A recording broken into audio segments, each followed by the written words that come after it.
Good afternoon. I want to thank everyone for being here today. Certainly want to thank all the texts and calls and those expression of support from those around the community, my faith leaders, to other elected officials, to members of the community, not just from the city of Montgomery, but to this entire state and throughout the country. Really honored to have such support during a time of challenge. And that's why I wanted us to have a conversation with the media today in light of what has taken place the last few days. I want to say that as mayor of the city, and more importantly as a native son of Montgomery, no one is a great champion for the city and all of the community tonight. That's why I wanted a job, that's why I work as hard as I do in this position, and that's why it is very important to me that we are successful. And we, I mean, have residents and those that depend on Montgomery for its viability. And anytime that is challenged, then that presents a different level of opportunity for us to deal with. And how we deal with it sometimes is one way in the present, and sometimes in the rear view it looks a little bit different. But I want to say that being here today is not because of a doctor or manipulated audio clip. Being here today is because of the extortion attempt on the mayor of the city by a man by the name of Charles Lee. He is the owner and founder of That's My Dog, That's My Child. His extortion attempt during the George Floyd aftermath was one of the most despicable and disgusting acts of cowardice that I've ever heard of, much less been a part of. And I'm confident once the people of this city get the context of some of this audio, it will not only show that I've been doing my job, but why I've been doing it with the passion of which I carry on. The doctor recording was made, and the meeting happened that some of you may have heard before I went into the middle of the George Floyd protest, where we had asked for the community to come out to show our understanding of the frustration of where many cities and communities were at that time in this nation. We initially were going to have that press conference here at City Hall. I made the executive decision to take it to the community because I know there's some who don't feel comfortable coming to City Hall because of their lack of understanding or maybe their distrust of government. So we wanted to take it there. And in the midst of that, we decided to have a program for community leaders to be a part of that program before I gave my speech. I didn't want any elected officials, I didn't really want anyone from the business leadership. I wanted to hear from the community, and I wanted the community to hear from some of their leaders. And so what we decided to do was to invite various people from across the community to be a part of that.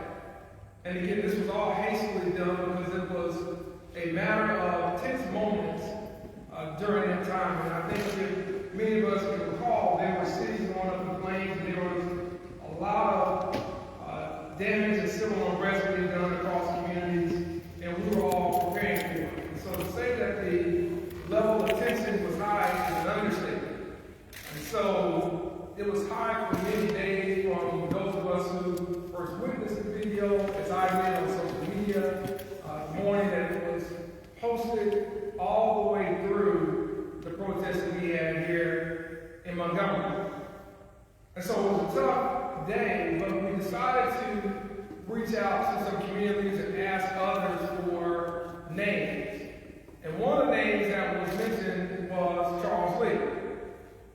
And so on our way, I decided to ask Charles Lee to meet me at the Gumptown Democratic Conference auditorium for me. I didn't want to do the meeting here at City Hall because I out in the community, touching the community in a way that did not seem to be fortified by city government. And so during the course of that meeting, it became very, very apparent to me that Mr. Lee did not come there as a helper to calm the community.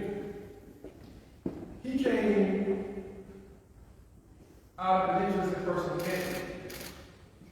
He came to shake it down. He came to extort the mayor of the city. At which on a day when tension was already as high as it could be, it went even higher. And it went higher because I was offended that others in the community who look at him as a role model and as someone who has been a leader would take that opportunity. The pain of a family, not only in Minneapolis, but the pain of a community across this country, to try to extort, shake down, or get money out of the city, which he's not from, but the city that has embraced him and his charity. And so what you hear in splices of the manipulated audio is an angry person who is frustrated and is very, very displeased, to put it mildly, with someone who has got the confidence of many leaders in this community asking about where his money is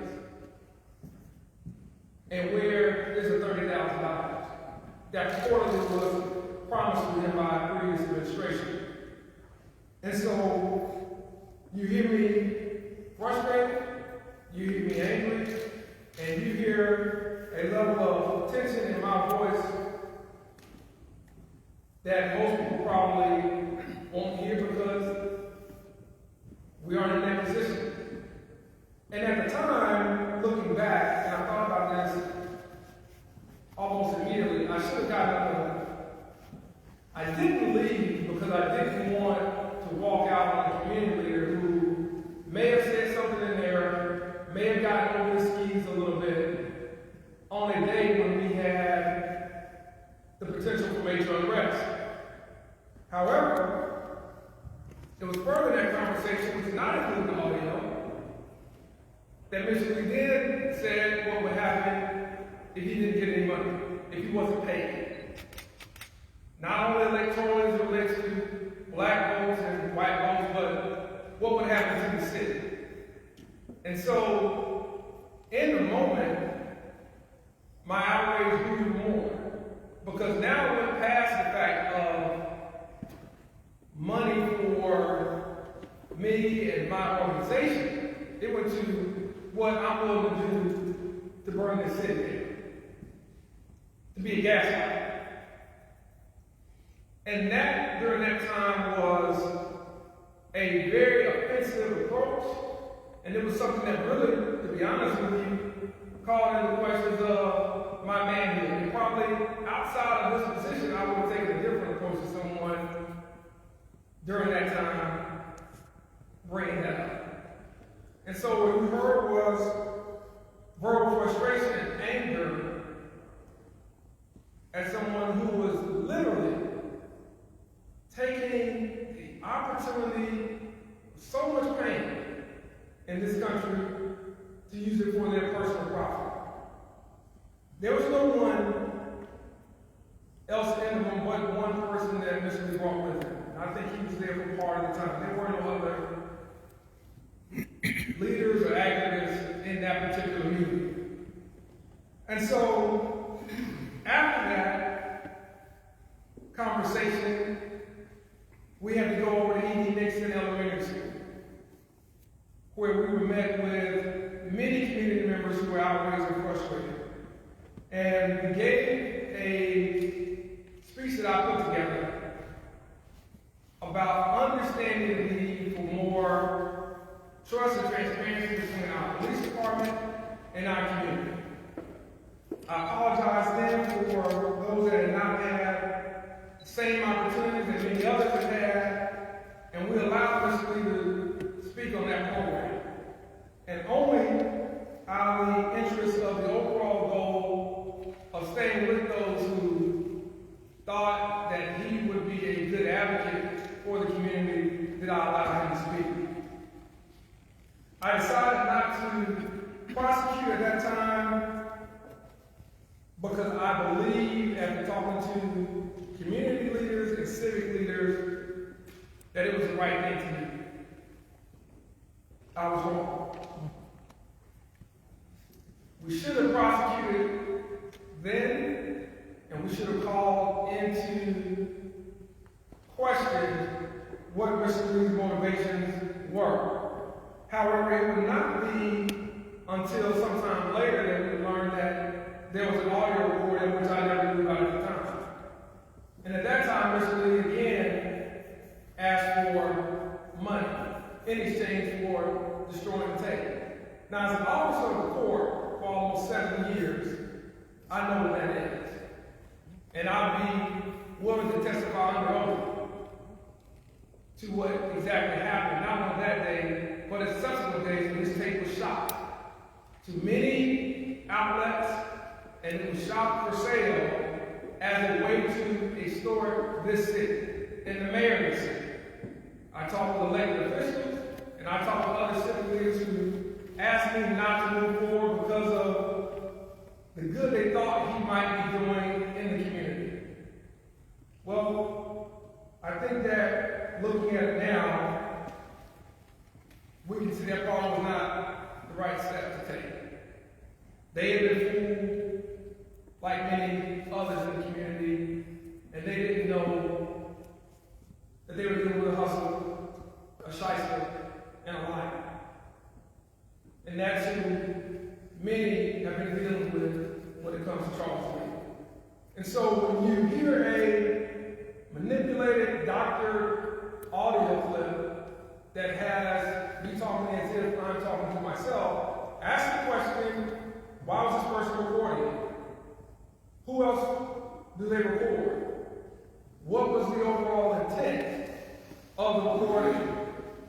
Ask yourself just some basic questions of why on that day, in a meeting at the Alpha Democratic Conference headquarters outside of City Hall, would someone try to utilize that for personal gain and personal profit? And so I want us to understand that we're here not because of any other reason, but someone who has an ulterior motive, which is to undermine this administration and the work that we have been doing. But I want to make it very clear that my views of people in this city are not reduced to an hatchet job of some sideshow who wants to be more important than he is. I'm a man of every citizen of this community. I respect their concerns and dreams, and I know I need to earn their trust as well as their votes. I've been very direct as mayor about the state of race relations and the need to lift all of our community. I feel an obligation to do that as the first black mayor of the city. And I get the opportunity to speak to the pain of the city and the progress of the city. I have these conversations regularly, in private and in public. Members of the white community, black community, biracial, Muslim, Hispanic community, local, state, and national. I think that's my responsibility, is to have the tough talks. Because as mayors, sometimes that's what we have to do. We have to have those kind of talks about where we are.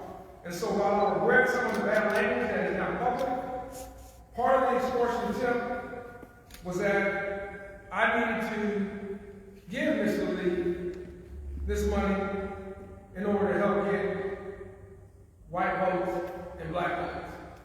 Well, as someone who has been in elected office since 2012, and who was the only person to win a countywide race and a citywide race, I know where votes are, And I know that votes are important. And I want to say this. No one ever asked the question my understanding of black votes and black voters in our city, this state, this nation. I grew up in it, I participated in it, and I lead it. So I understand the importance of black voters, because without black voters, I wouldn't have been probate judge. Without black voters, I wouldn't be mayor. But without putting that coalition beyond, we cannot move further as a city.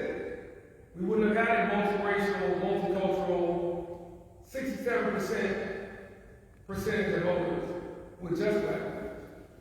But we understand the importance of everyone who participates in the process. And so my objection to the threat of, if you don't give money, then we're going to do X, Y, and Z to make sure you don't get re-elected, was taken in a way that I would take any type of challenge. It was taken in a way that I would respond, and that's direct, and that's forceful. And so I want each and every one of you to know that I will not, and no one in my administration will ever be stormed into anything. Will never be shaken down. Will never allow that to happen. I realize that because that's my personal creed. Irrespective of my titles politically, that's who I am in the morning, that's who I am when I go to sleep. And so I know that to be a mayor for everyone, it's important to have this clearing of the air. And it's important for us to set the record straight and to have a moment of clarity.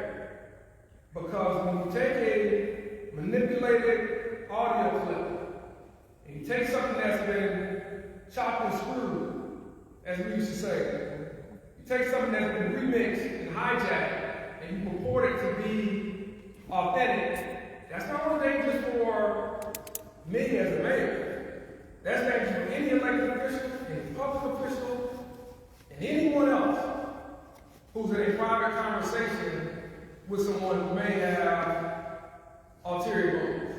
And so I want us to be aware of that, and I want us to understand why we're here. Because one man decided to put his personal gain over the benefit and well-being of this community during a time of crisis. And that's something that everyone needs to understand. And with that, I want to thank you all for coming. I want to thank you for your interest, and I'd be more than willing to take any questions that you may have. Yes? Mayor Montgomery said he did not take that video, he did not release that video. He said he was the only community leader in that room. He called him a liar and saying he's lying about that as well. Charles is a liar, he's a shyster, he's a hustler. We need to be absolutely clear about that. Charles has shot that tape for the last 3 years. Civic leaders know that, elected officials know that. And when we file a complaint with the district attorney's office about this, they will have the opportunity to present that up. I have no issue with that, and I have no issue testifying to that. And we'll see if he wants to do the same, or if anyone who's connected to him will do the same as well. I was going to ask, do you plan to take legal action against? At this point, absolutely. If this is where we are, then sure. That's what we're going to do. We're going to protect the integrity of the mayor's office at all times. We're going to protect the integrity of city government at all times. If somebody breaches that and steps across that line, they aren't willing to be talked down by, be it supporters of theirs, they aren't willing to listen to people who may be advisors and build the legal process, take this course, and again, as an officer of the court, there's not anything I said to you they are not willing to testify to on their own. What would that legal action look like? You have to talk to the district attorney about that. I think that means that we need to move forward with a complaint. And I think it's important for us to understand that in the aftermath of this, my chief of staff and outside legal advisor did meet with the district attorney. And so we have had a previous conversation, and the choice was left up to us about moving forward charges at that time. And again, at the time we revealed to the better angels, we were hoping to at least, and we did not move forward, but we were wrong to do that in hindsight, and so we will take those next steps now. Mayor Reed, you mentioned who else has he secretly recorded? Do you believe that there are others involved, and will they also face some type of legal action? Well, I don't know who else he's reported. I think that would be a better question for Charles Lee. I don't know that anyone who's reported will be impacted. I think that's a question for the district attorney and how they will move forward with that. Yes, ma'am. Mary, you mentioned that Mr. Lee requested $30,000 from the city that he felt was promised to him by the previous administration. Is there any clear cause that he may feel entitled to that money? You know, Charles Lee had been calling on the law this process shortly after I was elected. And apparently he had, you know, access to the previous administration that he did not have with me. That may be a sense of entitlement that he may have felt. I never asked my predecessor about what conversations they may have or not have. I only deal with things as they relate to my administration. And I think even if there are any agreements, that doesn't give you the right to try to extort or shake down CEO of a city. And that's any city in the state of Alabama. That's not just Montgomery. And I think that this is, you know, a lot bigger than just myself. This, again, calls into question other elected officials and how they have to be interacted, because there are strict guidelines on what we can do and what we can't do, but the public is not necessarily does not necessarily have to operate those same guidelines that we do. So when someone does something as egregious as this, again, I want to go back to the timing of this. I mean, this is disgusting.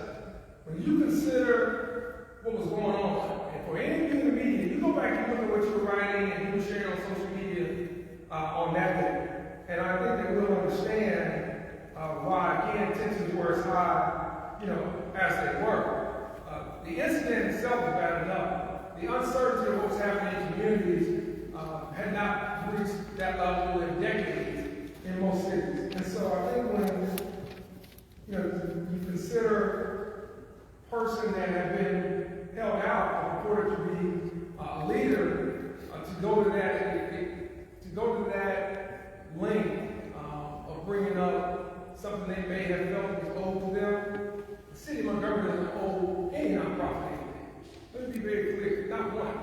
The city of Montgomery and the city council do that out of their priorities and out of our goodness of being stewards of taxpayer dollars. And that's why since that time I haven't allocated or authorized any dollars to go to this area. It wasn't anything personal. We do that for 99.9% of the requests that we have. But I think for anyone who is willing to extort a public official, I don't think they're worthy of city money, county money, state money, or any other public dollars. And that's my personal opinion. Yes, ma'am. I'm thinking back. No? Yes, ma'am. We heard some views on the tape expressed about the military and white support for the city of Montgomery. Do you still feel the same way? Well, I think those views were taken out of context, to be blunt with you. I think those were strong manipulated. We've had a great relationship with Maxwell Air Force Base. We worked with them to help pass a school referendum. They were very, very supportive of that. I've had great relationships with the generals there, the Air University commanders. And, you know, one of the things that came up was, we came up a little bit during the campaign, was the concern about losing Maxwell. My thought has always been not only stabilizing Maxwell's presence here, but growing it and making sure they're part of the community. And I'm glad that some of those conversations have involved in doing more now with the city of Montgomery and communities in Montgomery than they were doing prior to that.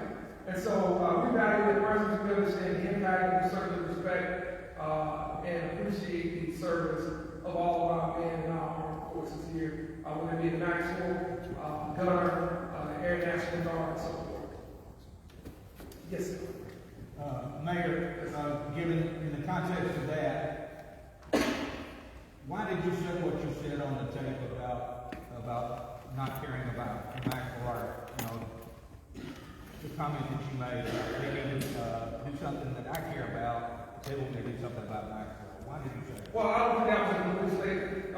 Again, I think anytime you have a audio clip that has been edited, selectively edited like this, that to me calls into question all of it. And so there's some parts that I can remember very vividly. I don't remember what Mr. Lee asked me or what his statement was at that time about maximum activity. I'll just say this.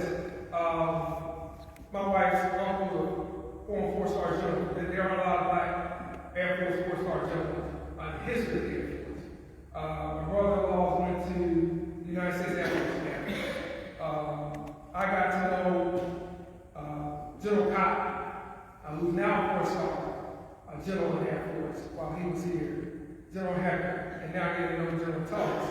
So I certainly understand their leadership and their passion for our nation, but freedom in this world. And so I don't give that to anyone. At the same time, we've had conversations, and I've had with all of them, about what they do to be more a part of the community. Most of them have asked, how could they be more a part of Montgomery? How can we break down the barrier between the walls of the military installation and this community? So we're seeing more programming, we're seeing more interaction in that. But again, I think that's the danger. Let me be very specific. I think the media has to be very careful. I think the media has some really hard questions to answer themselves. Because when you report something that has been that cut up, I talk to a lot of people on a daily basis. Now, I can tell them a lot of conversations. You can be the governor, you can be the congressman, you can be with some CEO. We want to now just take any piece of information that somebody was shopping around for 3 years, selling it to the highest bidder, and report that as being authentic. If I go out and I have a lunch right after this is over, and I'm with someone, can someone then Photoshop that, and then make that picture and get it to one of the news outlets as being authentic? Maybe it's me with an envelope in my hand. Maybe it's me meeting with someone and there's something else that's happening. I think the media has some responsibility in this as well. And I think it's not just any one outlet. I think that all have to really check and decide what are we going to determine as legitimate. Because when we get into the media being confused with what someone puts up on their Facebook page or what someone puts up on their own social platform, then we get into really uncertain territory. And I think we don't want to break off the communication with the media. We don't want to break off communication with the public. But I do think it's important for us to make sure everybody is being counted. Because when you take a doctor clip, one that by all accounts, people will acknowledge as the doctor, that's a problem because many of our citizens, many of our residents, take that as being authentic. And I think that's a question for everyone to consider. Yes, sir. Just to sharpen up on the previous two questions, do you or do you not stand by the comments that were on the tape, or are you saying that wasn't you? What comments? The comments that were recorded. Well, it depends on which one you're talking about. I'm talking about all the comments. Well, some of them depends on the context. The context determines whether you stand by what you said or not? It depends on the context of what you're talking about. Did you not? Well, I'm just asking you a question. Yes, sir. So, Mayor, you mentioned that the DA is now involved in the situation. They previously investigated as well, and where are they in the stage of investigation? Just an initial meeting was had with the district attorney, and at that time they gave my chief of staff, Chip Hill, and legal advisor Peck Fox some information about what they thought had happened based on how the information was related to them, and then what our next steps were, or could be. And what we decided to do was to not move forward at that time. But now they're investigating now. Well, I don't know what investigation has started at this time. I think there are subsequent steps for us to take before that. South Indiana, I'm sorry. Mayor, the request is there for that full uncut version of the audio recording. Until then, we're asking you to give us some context. There you say this is doctor audio. Can you tell us what's authentic, what's fabricated? Well, the fact is it's not a two-way conversation. his doctor. All right, what were the questions, what was the topic of the conversation that we were having? What was said prior to that? So I don't deny being, having an elevated level of tension on the day of June 1st, 2020, whatsoever. I don't deny being offended by someone taking that as a time to try to extort the city of Montgomery whatsoever. So, again, I regret the language being made public. A lot of the conversation was initially about how do we keep the community safe? How do we keep the community calm? And that conversation instantly went to money and payoff. And so for me, that's the problem. A lot of what we talked about in that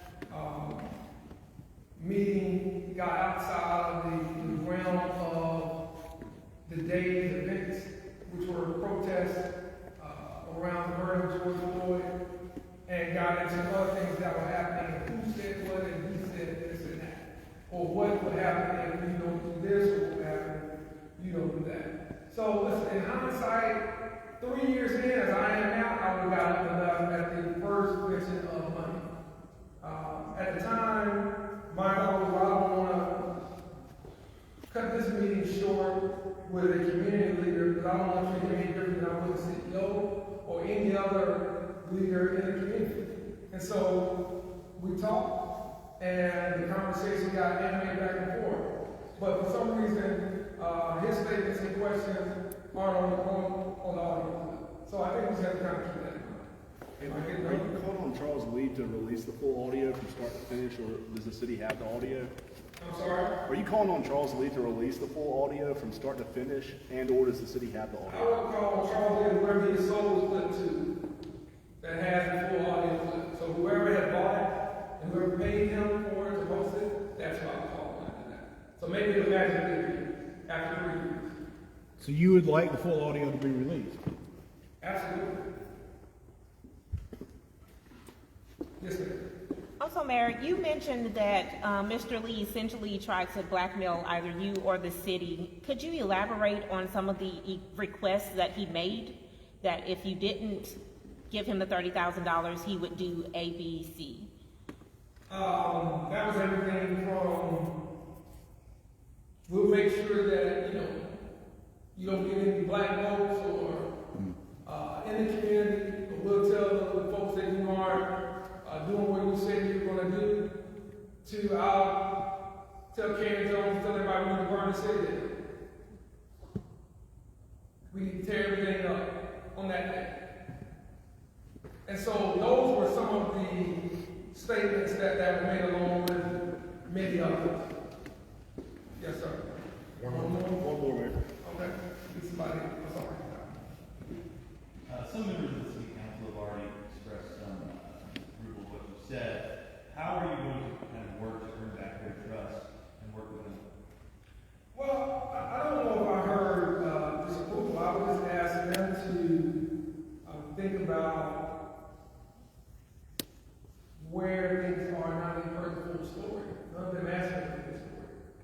So those that knew part of the story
with my word.